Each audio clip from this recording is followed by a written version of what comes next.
Olá, eu sou Galeno Amorim e você está aqui no canal do Sejus, o coletivo de estudos Espiritismo e Justiça Social. Uma vez por semana nós trazemos um convidado para fazer a análise da parte de um livro que está sendo estudado. Nós estamos estudando neste momento, nessa playlist, o livro Filosofia Social Espírita, do pesquisador Ney Lobo. Nós já tivemos por aqui nas últimas semanas, nos últimos programas, alguns convidados fazendo uma análise da introdução, do primeiro, do segundo capítulo dessa obra. Hoje nós teremos uma análise do terceiro capítulo, é a quarta parte do estudo, e a convidada de hoje é a irmã e companheira Dayana Amorim, de Cláudio, em Minas Gerais. A Dayana é professora, é psicopedagoga e é palestrante e oradora espírita. Se você está participando pela primeira vez aqui do canal do Sejus, eu vou pedir que você faça a sua inscrição. Aqui embaixo da descrição desse vídeo tem um lugar para você se inscrever no canal. Do lado tem um sininho. Se você clicar sobre esse sininho, você vai ser avisado cada vez que o Sejus publicar um vídeo novo ou então fizer uma transmissão ao vivo. Compartilhe, divulgue para os amigos e assista as outras playlists sobre os outros livros aqui no canal do Sejus. Agora com você, a Dayana Amorim, de Cláudio, em Minas Gerais, falando sobre o livro Filosofia Social Espírita, de Ney Lobo. Com você, Dayana. Boa noite a todos os companheiros e companheiras que nos acompanham aqui no canal do Sejus. Eu sou Dayana Amorim, vou trabalhar, vou dar sequência ao estudo, fazer uma pequena contribuição ao estudo do livro Filosofia Social Espírita, do autor Ney Lobo, e é um prazer, uma alegria muito grande estar aqui nesse espaço, dividindo com vocês, esse caminhar que a gente tem trilhado aí nas redes sociais, através dos da nossa interação. E eu espero poder contribuir um pouquinho com a análise do terceiro capítulo, então, do Filosofia Social Espírita.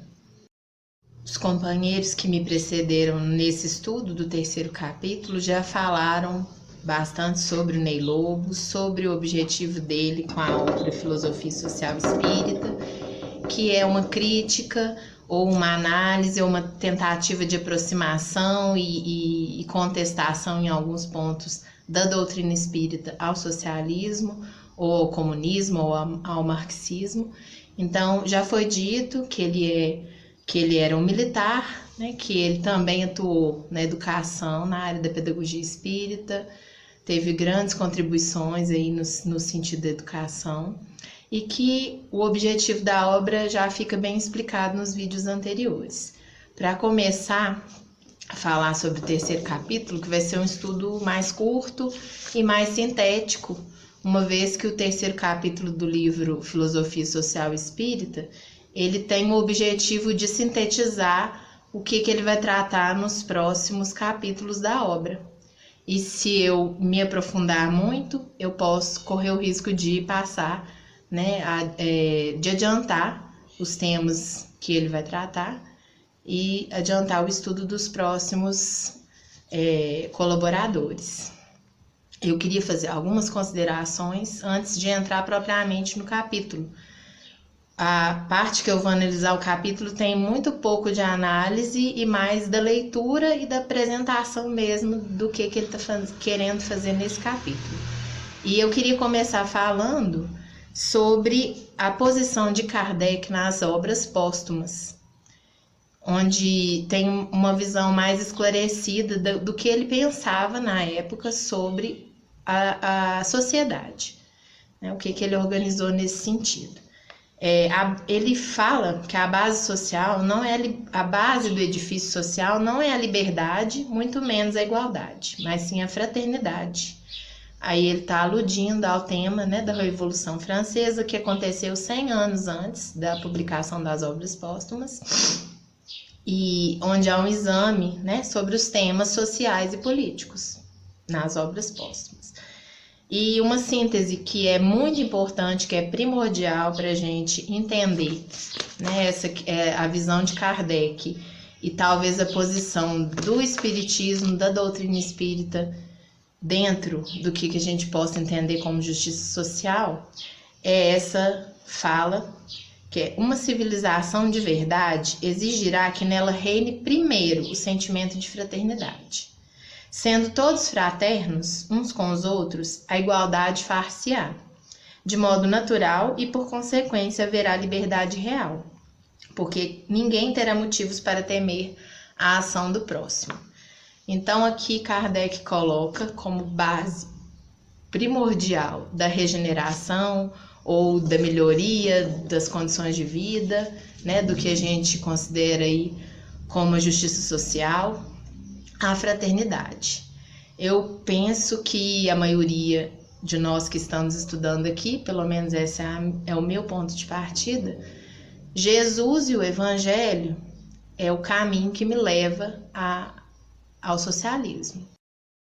Continuando ainda na reflexão sobre as obras póstumas, tem mais uma citação, que é que por melhor que seja a instituição social, sendo maus os homens, eles a falsearão e lhe desfigurarão o espírito, para explorarem em proveito próprio. Quando os homens forem bons, organizarão boas instituições que serão duráveis, porque todos terão interesse em conservá-las. Esse é o posicionamento de Kardec nas obras póstumas, né, colocando a fraternidade como centro dessa mudança social, dessa regeneração que nós estamos tanto buscando, né, estudando dentro da questão social, a questão da política, né, voltada mais à esquerda. Então, essa fala das obras póstumas de Kardec, né, essas citações, aliás, não uma fala, elas vêm colocar a proximidade da esquerda, né, da questão da política à esquerda, da visão de vida à esquerda, dentro do objetivo do Evangelho, do objetivo de Jesus, né, das primeiras comunidades cristãs. A vivência do Evangelho, ela é muito mais próxima do que nós temos de posicionamento dentro da esquerda, das posições, das defesas, daquilo que é buscado dentro das políticas de esquerda, do que, né, as políticas de direita. O Ney Lobo vem trazendo no terceiro capítulo, como eu já antecipei, uma síntese, um quadro consensual entre as formas de socialismo. Ele ainda coloca quase consensual, né, não é um consenso. E o início do terceiro capítulo é uma quinta preliminar, que seria uma decantação de algumas diferenças específicas para a montagem do quadro quase consensual entre as formas de socialismo. Esse é o título da quinta preliminar. Ele coloca essa questão da decantação, que ele separa, então, né, ele usa o termo escoimar, que é a mesma coisa que significado de limpar, alguns elementos, né, menos comuns às mais conhecidas formas de socialismo. Então, ele retira algumas questões desse quadro que não são tão conhecidas, e nisso ele esvazia muito a teoria de Marx para poder fazer essa aproximação e esse quadro. Ele retira do quadro que ele vai formar aqui alguns termos que são, né, ele alijou do estudo: o materialismo dialético e o materialismo histórico, as teorias de alienação humana, econômica, religiosa, social, política e filosófica. Então, ele não coloca dentro desse quadro. As noções de infraestrutura e supraestrutura da sociedade, a teoria moral do marxismo, a teoria marxista do conhecimento, a teoria do valor da mercadoria e do dinheiro, a lógica dialética, a filosofia da religião e a filosofia da história. Ele descarta, então, essas notas e desponta a visão de um quadro que, como eu já disse, sintético, quase consensual. Quando Ney Lobo retira, então, essa quantidade de questões, né, da teoria marxista para montar esse quadro consensual, ele esvazia muito de sentido a compreensão da teoria marxista, que já é tão mal compreendida, né, que já tem tantos preconceitos. Então torna-se um quadro muito empobrecido de sentido dentro do que seria o socialismo. E ele coloca o socialismo, então, da maneira mais ao senso comum, apesar de todo o estudo que ele fez, né, de todo o esforço, de todas as obras que ele busca para poder construir esse livro, né, tentando aproximar aí a teoria socialista da doutrina espírita dentro das possibilidades, para que depois ele faça essa desconstrução, porque o objetivo da obra é, né, alertar a um possível perigo do socialismo ou do comunismo, né, é esse o objetivo dessa obra que nós estamos estudando. Então, ele esvazia muito o sentido da teoria marxista, do socialismo em si, e ele vai estar colocando várias coisas nesse quadro que comprovam como que essa visão do socialismo dele está mais para o senso comum, né, para a visão de senso comum que a gente tem enquanto sociedade, né? Quem não estuda Marx e quem não está aí familiarizado com o pensamento dele, então fica bastante esvaziado de sentido. E o quadro é bastante genérico, eu vou ter que fazer bastante leitura, né, dos pontos, porque praticamente hoje no estudo eu vou estar apresentando os pontos que serão desenvolvidos nos próximos. Então, vou fazer, né, a leitura, algumas análises, alguns comentários sobre algumas coisas que ele foca aqui no capítulo, mas para a gente conhecer mesmo essa estrutura para o desenvolvimento seguinte da obra. Então, o quadro sintético que ele apresenta, ele coloca como quase consensual do socialismo. O que seria consenso entre todos os estudiosos que ele buscou do socialismo para atingir, então, o objetivo da justiça social. Esse quadro é dividido em 8 momentos. Os momentos ele vai colocar depois num quadro, seriam associados a verbos, esses momentos, as ações, né, as atitudes, que seriam ver, sentir, crer, idealizar, lutar, organizar, administrar e atingir. São os 8 verbos que ele usa para distinguir e para montar esse quadro. Então, qual que seria o primeiro momento? A viva e objetiva tomada de consciência do quadro social negativo, injusto, contrastante e condenável do sistema socioeconômico do capitalismo histórico.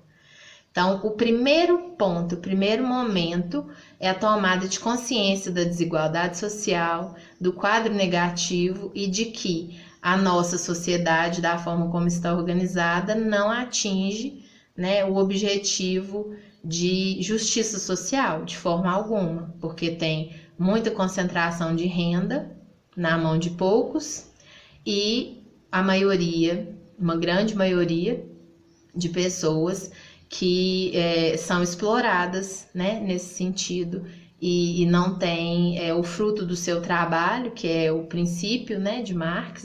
O trabalho é o centro da teoria marxista, apesar dele ser tão criticado por não trabalhar, né, não ser considerada atividade. Muitas pessoas até hoje ainda consideram que as atividades teóricas têm menos valor, né, e ele é tido, infelizmente, como uma pessoa preguiçosa. E, na verdade, ele foi um teórico que produziu muito importante, né, um teórico que nós precisamos conhecer mais, estudar mais, e ele é colocado, então, nesse lugar por muitas pessoas. O comunismo, o socialismo, a teoria marxista, ela é muito estigmatizada nesse sentido, e então ele coloca, né, Marx colocando essa questão da desigualdade social, né, para a gente poder pensar, então, que o primeiro momento seria essa tomada de consciência, a conscientização que o capitalismo histórico não funciona. Num segundo momento, um fluxo de sentimentos gerado por essa tomada de consciência.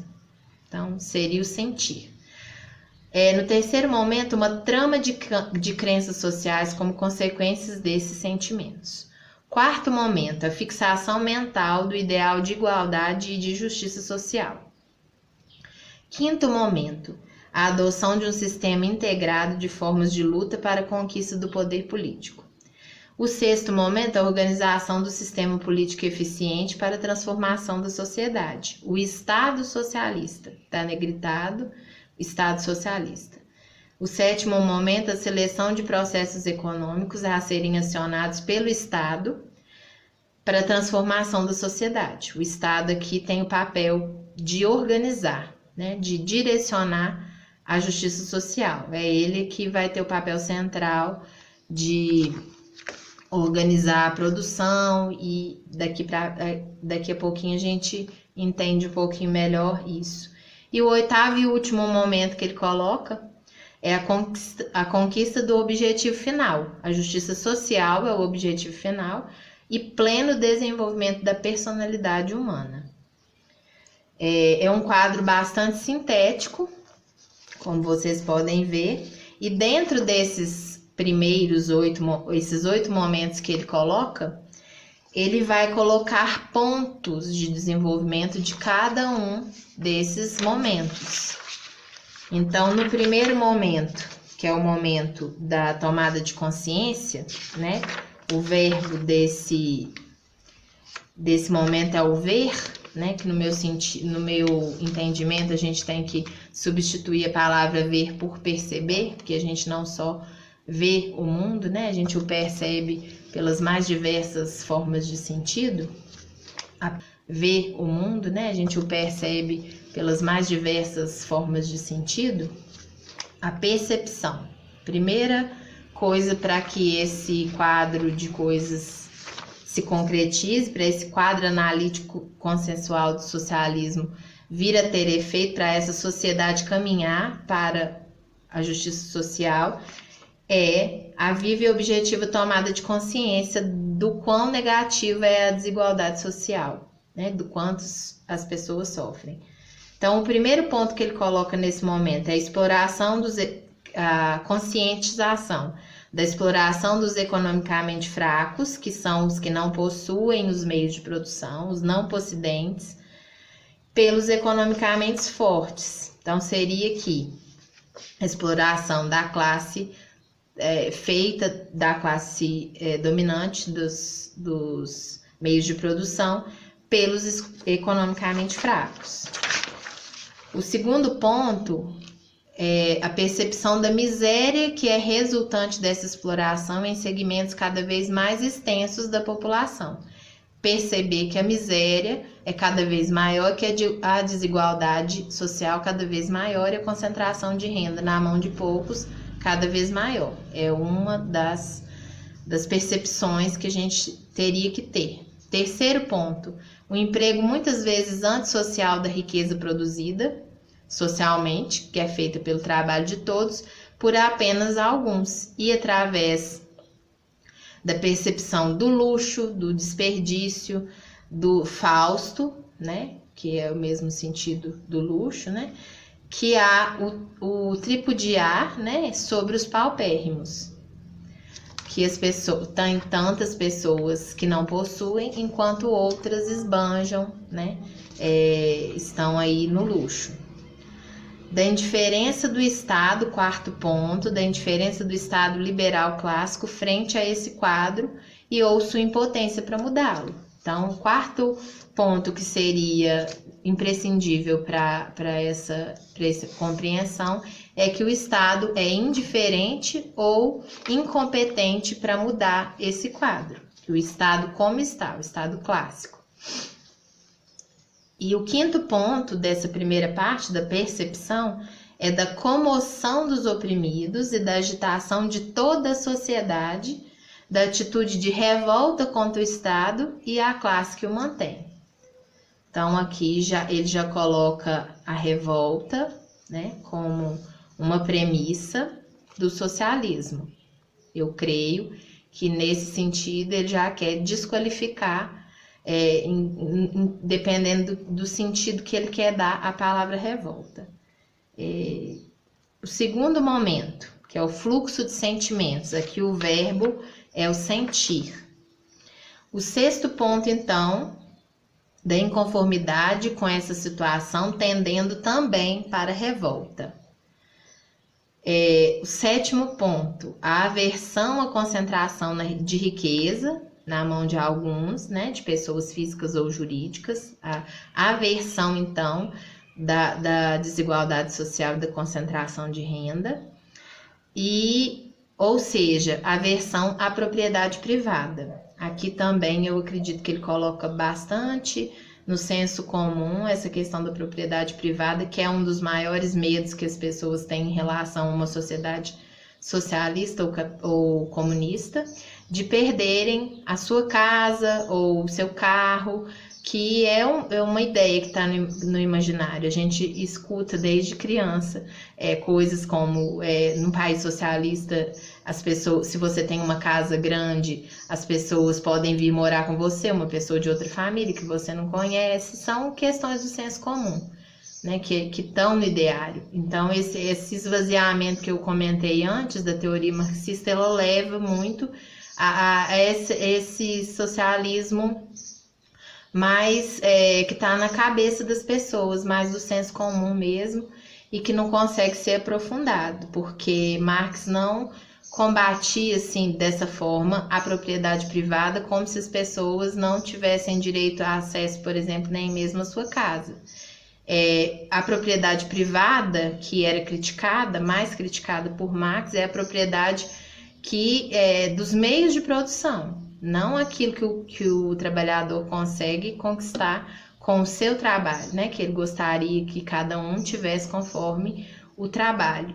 Ele critica o fato de algumas pessoas, né, ainda manterem os meios de produção para si, e que as outras pessoas que são a mão de obra não usufruíam dessa propriedade, mas ajudavam a construí-la. Então, a crítica não é a propriedade privada em ter uma casa, a crítica é a propriedade privada no sentido do meio de produção. Mas como ele coloca dessa forma, fica parecendo mesmo que para implantar o socialismo por meio da justiça social, que a gente teria que ter aversão à propriedade privada. O oitavo ponto do fluxo de sentimentos, do pessimismo sistemático em relação ao homem abastado ou mesmo a qualquer empresário. Então, ele já coloca aqui que o empresário seria discriminado pela visão do socialismo, que o empreendedorismo, o esforço do empresário teria que ser desconstruído mesmo, que a figura do empresário é uma figura não bem-vinda dentro dessa visão social, né, que ele coloca aqui. Terceiro momento, uma trama de crenças sociais que seriam formadas. O nono ponto, que é do terceiro momento, é o início, a crença na igualdade original de todos os homens, quebrada essa igualdade pela instituição da propriedade privada que dividiu a sociedade em classes sociais. O 10º ponto, a crença no primado da reforma exterior, social, jurídica e constitucional, sobre a reforma íntima na solução da questão social. Então, ele coloca aqui que as instituições que fariam essa transformação pela justiça social e não os indivíduos. E o 11º ponto, a crença na fatalidade da luta de classes em toda a sociedade dividida em classes. Então, seria fatal, seria necessário que houvesse luta de classes nas sociedades que fossem divididas por classes sociais. O 4º momento, a fixação de um ideal, que é o 12º ponto, de igualdade social numa sociedade homogênea, sem classes, tanto quanto possível. Então, esse é o único ponto aqui do 4º momento. 4º momento, o verbo que ele que ele salienta é o idealizar. Então, seria uma sociedade homogênea, né? Sem classes sociais, então todos teriam igualdade no sentido econômico. O quinto momento é a adoção de um sistema integrado de formas de luta, que é a praxis transformante, a prática. Então, aqui vem o 13º ponto, né? A luta econômico-trabalhista, o salário, jornada e condições de trabalho, e o alvo desse ponto é o trabalho, como sendo mais valorizado. O 14º ponto, a luta ideológica contra a ideologia burguesa, e o alvo é o pensamento. 15º ponto, a luta política para apoderar-se do Estado eleitoralmente ou pela revolução. O alvo, o Estado. Então, ele coloca aqui, da forma como ele coloca, para que houvesse o socialismo, né, e se atingisse a justiça social, teríamos que ter teria-se, né, o alvo, o trabalho, o pensamento e o Estado, que teriam que ser transformados. O 6º momento, a constituição de um organismo político eficiente para a transformação da sociedade. Esse 16º ponto é o Estado socialista. Então, o Estado se transformaria nesse agente de mudança, e todas as diretrizes de tudo que fosse acontecer dali em diante, para que o socialismo fosse implantado, viria do Estado. O 7º momento é a seleção de processos econômicos a serem acionados pelo Estado socialista. 11º ponto, planificação de toda a economia. O que é a planificação da economia? É uma economia planejada, onde os meios de produção são todos planejados pelo Estado, para que não haja escassez nem abundância. Então, seria diferente da lógica de mercado. O mercado, ele pode produzir, né? Quem defende o livre mercado defende que o mercado produza da forma como queira e que não haja nenhuma regulação e que ele mesmo se autorregularia através da oferta e da procura, e não é isso que a gente vê acontecer, né? O mercado não consegue se autorregular. Então, para que o socialismo atingisse os efeitos que quer, né, na justiça social, teria que haver a planificação de toda a economia. Então, tudo viria do Estado, né, planejadamente, para que não houvesse escassez nem abundância e que, então, haveria uma igualdade de distribuição e todos teriam meios parecidos, né, para subsistência. E o Estado, então, coordenaria todas essas questões, e não mais o mercado, nem as empresas, nem as indústrias. O Estado centraliza mesmo toda a questão de poder aqui dentro dessa proposta. No 18º ponto, é a centralização de toda a economia na mão do Estado. Então, é quase que complementar ao ponto anterior. Tudo seria centralizado pelo Estado e por quem o gerisse. O 19º ponto e penúltimo, né, para a gente finalizar, é a coletivização dos meios de produção. E aqui é colocada a extinção do direito de propriedade. Outra questão que desperta aí muito medo, né, de todos que vão ouvir, né, uma proposta como essa ou ler, a extinção do direito à propriedade. E, nesse sentido, né, Marx, como eu disse antes, ele critica a propriedade, os meios de produção, não a propriedade privada que seja útil àquela pessoa e que esteja dentro da sua possibilidade. Dentro desse panorama, as pessoas não teriam mais do que elas precisam, cada um teria aquilo que é necessário. O 8º momento e último, então, é o 20º ponto que Ney Lobo coloca, é a conquista do objetivo final do socialismo, que seria a justiça social. A finalidade é a justiça social, pela instauração da igualdade social e, consequentemente, a indução do pleno desenvolvimento da personalidade humana. Nesse aspecto, então, o objetivo final, da forma como ele coloca o socialismo, aqui no livro dele, o objetivo final do socialismo é a justiça social, para instauração da igualdade social. Então, instaurar, né, fica parecendo, apesar dele ter descrito um processo que vai acontecer através de vários pontos e que não vai acontecer através somente de uma revolução, mas a revolução está colocada, né, nesse quadro, que essa igualdade social, então, seria decretada pelo Estado, né, no final aqui, a justiça social seria o fruto, né, desses pontos todos, o objetivo ao qual o socialismo pretende chegar.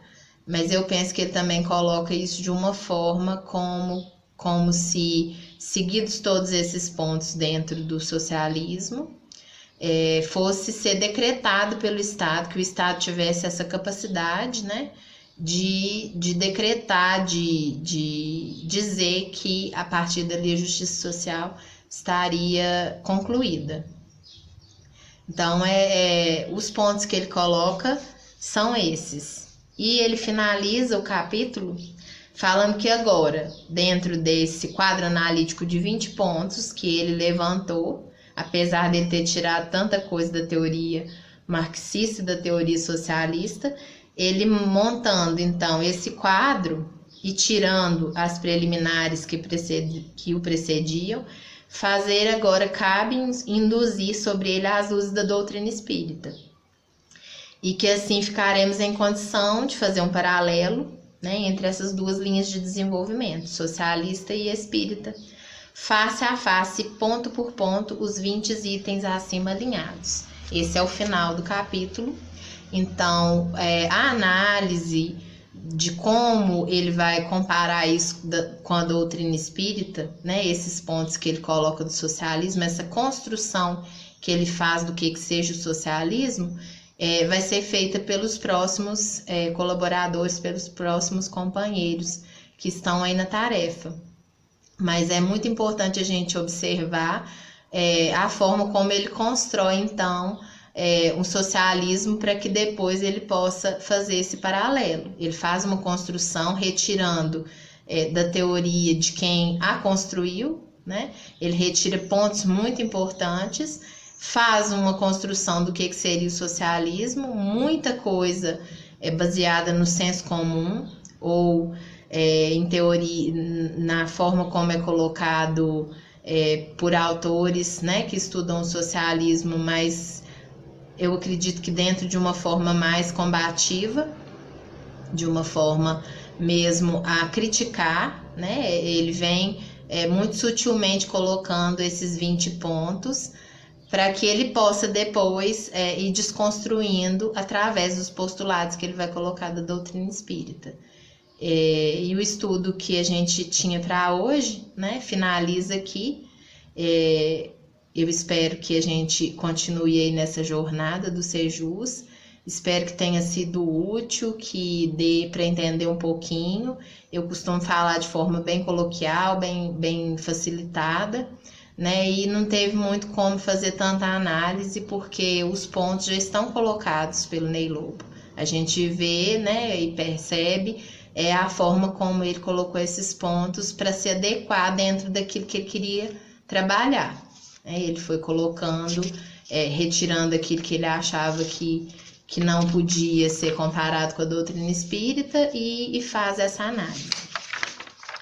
Eu acho importante a gente só retomar algumas questões desse quadro que ele coloca, porque o final do capítulo ele faz um esquema sobre essa análise que ele fez, esse quadro analítico. Então é interessante a gente perceber como que ele organiza, né? A tomada de consciência, que é o primeiro momento, que é o verbo, né?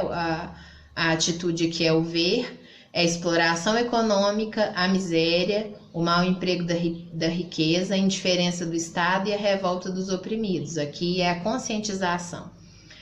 No segundo momento, o fluxo de sentimentos de inconformidade, aversão à concentração de riqueza e pessimismo em relação a quem detém os meios da riqueza, ao empresário. A terceira, que são os sistemas de crenças, a trama de crenças sociais que viriam daí, a igualdade original, a reforma exterior, que vem, né, do Estado para as pessoas, para a sociedade, e a luta de classes. A fixação de um ideal no quarto momento, ideal da igualdade social, idealizar, né, é o verbo. O lutar, que é o quinto momento, os sistemas de formas de luta, luta econômica, luta ideológica, luta política. Sexto momento, o organismo político de transformação, que é o Estado socialista. No sétimo momento, os processos econômicos, então, que organizariam esse Estado. Planificação da produção, a centralização e a coletivização. E no oitavo momento, o objetivo final, a justiça social, então, alcançada, e o verbo é o atingir. Que o estudo tenha sido produtivo e que os próximos facilitadores, né, consigam colocar para nós de forma mais clara, menos sucinta, essas questões e fazer o comparativo e fazer as críticas possíveis, né, dentro da questão colocada pelo Ney Lobo do socialismo, né, e esclarecer um pouco mais sobre o socialismo e sobre a forma como Ney Lobo coloca o socialismo, porque tem muitas diferenças, tem muitas discrepâncias entre a teoria mesmo socialista e a prática que era proposta por Marx, né, nesse objetivo de atingir a justiça social. E fiquem todos com Deus, foi um prazer estar com vocês, né? E vamos seguir acompanhando os estudos dessa obra que, apesar de ter o objetivo de criticar, ela é muito propícia para a gente aprender muita coisa sobre o socialismo, sobre Marx, sobre a justiça social e até mesmo sobre a doutrina espírita. É uma forma da gente aprofundar os nossos conhecimentos a respeito desses temas todos e avançar no nosso objetivo, né, que é também um mundo mais justo, mais solidário, mais fraterno e que essa justiça social ocorra, né, concomitante com os princípios da doutrina, que é a doutrina que a gente segue. Um grande abraço a todos e fiquem com Deus. Muito bem, você ouviu agora a Daiana Amorim. Obrigado, Daiana, que falou diretamente de Cláudio, Minas Gerais. Ela que é professora, palestrante espírita, psicopedagoga, analisando, dando a sua visão a partir do estudo do capítulo 3 da obra Filosofia Social Espírita de Ney Lobo. Toda quarta-feira, às 8 horas da noite, ao vivo, um programa gravado, você vai ter a participação, a análise feita por alguns dos convidados do Sejus, o coletivo de estudos de Espiritismo e Justiça Social, sobre a obra escolhida. Nós já fizemos e temos playlists que estão à sua disposição para você assistir. O livro Nosso Lar, de André Luiz, psicografado pelo Chico Xavier, o livro Socialismo e Espiritismo, um clássico do Leon Denis. Acabando o livro, nós começamos o estudo de uma outra obra.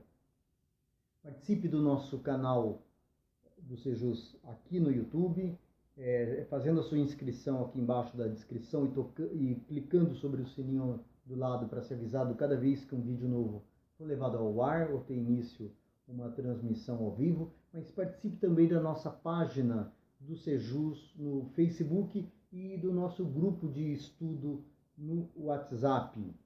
Cada semana, sempre nesse mesmo horário, um convidado vem e traz a sua análise, o seu olhar sobre uma das partes do livro. Na próxima quarta-feira nós teremos aqui um outro convidado. Desde já, anote aí na sua agenda, convido você para não só assistir, mas também espalhar pelos amigos. Se você assistiu o vídeo, o programa de hoje, gostou e ainda não conhece os anteriores sobre essa mesma obra, eu vou te sugerir que faça isso neste momento. Nós tivemos aqui anteriormente a Suzy Leão falando sobre a introdução do livro, a apresentação do livro. Depois nós tivemos o Marcos William falando sobre o primeiro capítulo. E em seguida, no programa número 3, porque este é o número 4, nós tivemos o Luiz Signates também fazendo a sua análise de uma outra parte do livro.